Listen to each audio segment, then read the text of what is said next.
Good afternoon.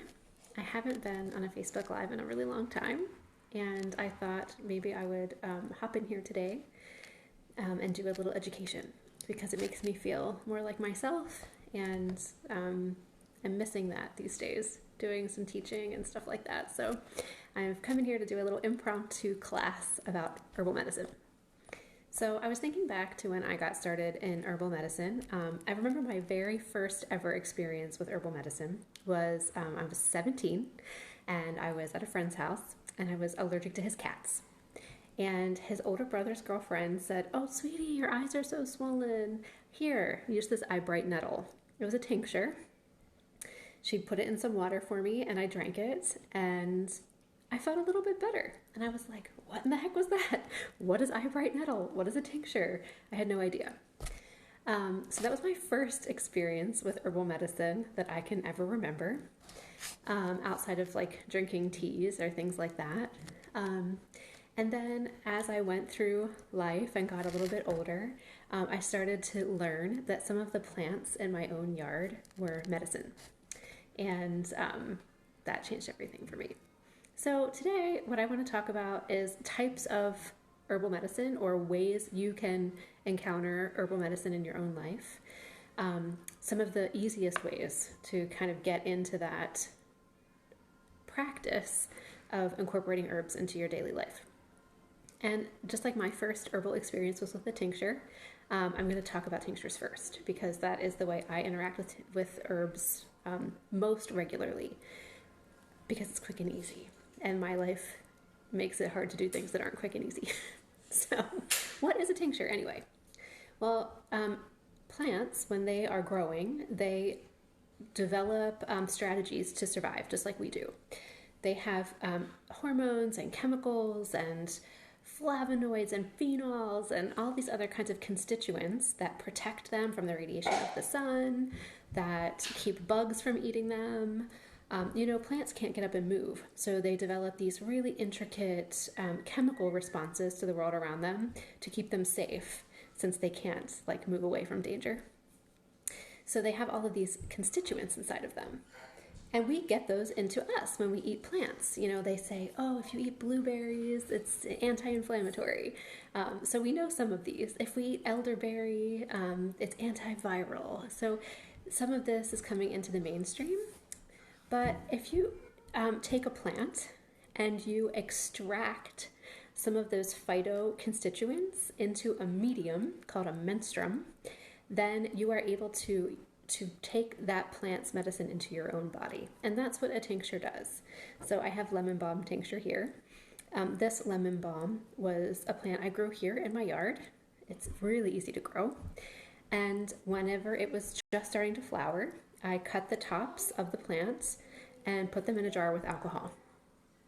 And I set that jar aside for 6 weeks, strained the plant material out, and now I have lemon balm tincture. That is how easy this is. Anybody can do this. And the alcohol extracts those phytoconstituents out of the lemon balm. There are volatile oils. There are all kinds of you can go really deep into the chemical phytoconstituents if you're interested in that, but I'm not going to go into that in this video. And now the alcohol has those properties in it. So I can take a dropper full, or even just a few drops of this lemon balm tincture, and the essence of that plant's medicine is available to me. So that is a tincture. A tincture is plant material macerated or sort of steeped in a menstruum, which in this case is alcohol, for a period of time to extract the phytoconstituents. There are other types of tinctures too. You can make a glycerite, which is where you take the plant parts and you steep them in vegetable glycerin. And glycerite extracts different phytoconstituents than alcohol does, and usually works best if it has heat applied to it. You can also extract herbs in oils, like olive oil or sunflower oil or grapeseed oil, to use topically or in cooking. So that's another way you can extract. It's not exactly tincturing, that's called an oil infusion, but it's the same idea. You could do a vinegar extraction. where you can, like, one of my favorite things to do is to take thyme from the garden and tincture it, steep it in apple cider vinegar. And it makes a really delicious salad dressing, especially in the winter. And then I get that warming antimicrobial action of the thyme, and it's really yummy too. So that's another extraction method. I'm sorry if you can hear Torin in the background. He's playing and he's sort of yelling. Anyway, so that's the basis of tincture and some tincture methods. There are different plants tincture better in different mediums. So some plants, their phytoconstituents come out better in vinegar. Some plants, their phytoconstituents come out better in alcohol. Some plants, their constituents come out better in water.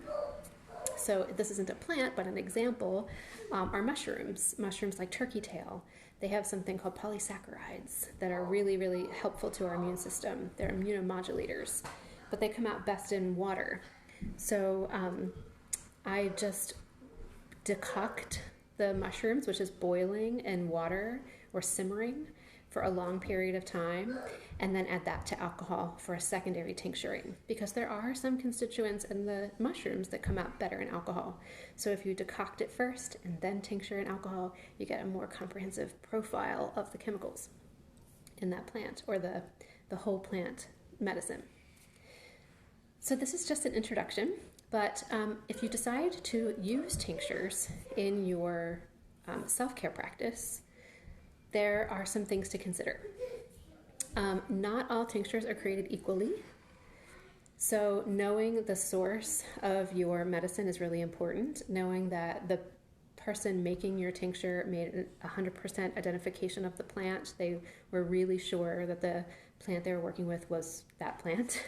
That it wasn't adulterated with anything. There have been cases of herbal medicines being adulterated, meaning like fillers added, or plants that weren't actually that plant were put into the herbal medicine. So just be sure that the person that you're buying herbs from is someone who has experience and some training, and they know what they're up to. Herb Farm is a really good low-cost option for tinctures that is easily accessible through the internet, and it's carried at like Leg Up Farmers Market, and I think Sunnywald carries them too. A couple other places.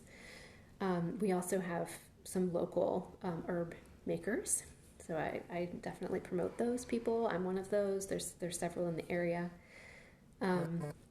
So when you start taking the tinctures, there's a lot of information out there on dosing, and I always use the same method for myself, no matter what somebody says the dosing should be, unless it's a low dose herb. So, like here I have poke root that's still macerating. Poke root is a low dose herb, meaning like 1 or 2 drops. More than that can be dangerous. So with low dose herbs, we're really, really careful. They're also called drop dose herbs. We're really, really careful not to do anything other than what a special, like a specially trained person tells us to do. But something like lemon balm, or I have sage here in vodka. This is a really good one. Something that we know is pretty safe. I start out with like 5 drops, 5 or 10 drops, and then I wait 15 minutes, and I take note of what's going on in my body. And if 15 minutes has gone by and I don't notice anything, I take 10 more drops, and then I wait and see.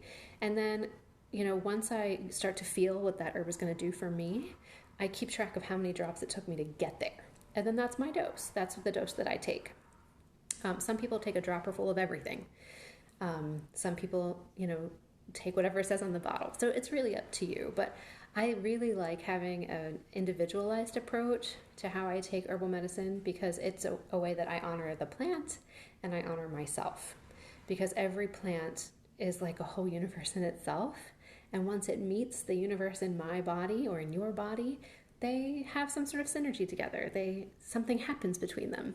And if we honor that slowly and carefully and really pay attention, then the possibility of that relationship being deep and transformative is more powerful for us and for the plant.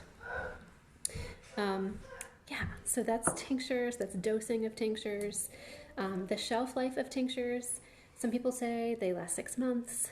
Some people say they last 5 years. I definitely use tinctures that are 5 years old, and they are fine. Like, they work, they taste good. I always test them for quality, though. I make sure that the liquid is nice and clear, that it smells normal, things like that. So you just want to make sure that your tincture is not spoiled or moldy or anything like that. But I'm not aware of like a really specific shelf life for any tinctures because they're an alcohol base. So yeah, there's so much more I could talk about with herbs. I wanted to show you this book. I'm currently in an herbal class with Northern Appalachian School of Vitalist Herbalism and Ecology. And our teacher, Kalix Liddick, just recommended this book. It's called Herbal Medicine from the Heart of the Earth by Dr. Sharon Tilgner. And if you are just starting out, or you're like really interested in herbal medicine and you're thinking you might want to make some herbal medicine or take some herbs for yourself, this book, I have a lot of reference books, but this one's pretty awesome. Like, it talks about formulation. There's a lot of information about specific herbs, what their energetic profile is, what they do in the body, how to make medicine from them. It's a really great introductory book for people who are interested in getting started on their herbal journey. So that was it for today. I plan to pop in here over the next few days and talk about other things like capsules and oils and teas and infusions, and like just sort of create like a little launching pad for people who are interested in working more with the herbs, so that you can have easy, at your fingertips, introductory information to sort of lower the threshold of engaging with herbal medicine, because it can feel really daunting. It can feel like pharmaceuticals. Like, I'm not just going to walk into a pharmacy and take a drug, like, it seems scary. But it's really different with herbs, and most of them are foods too. So they really are, in my experience, generally very safe. I have not had any dangerous reactions with herbs, but you do have to be careful. There are some things you have to really watch out for, and I'll cover some of that in my videos too. If you have questions, feel free to pop them in the comments here. I'll be happy to answer them. I have some time these days, so yeah, and I look forward to seeing you in the next video.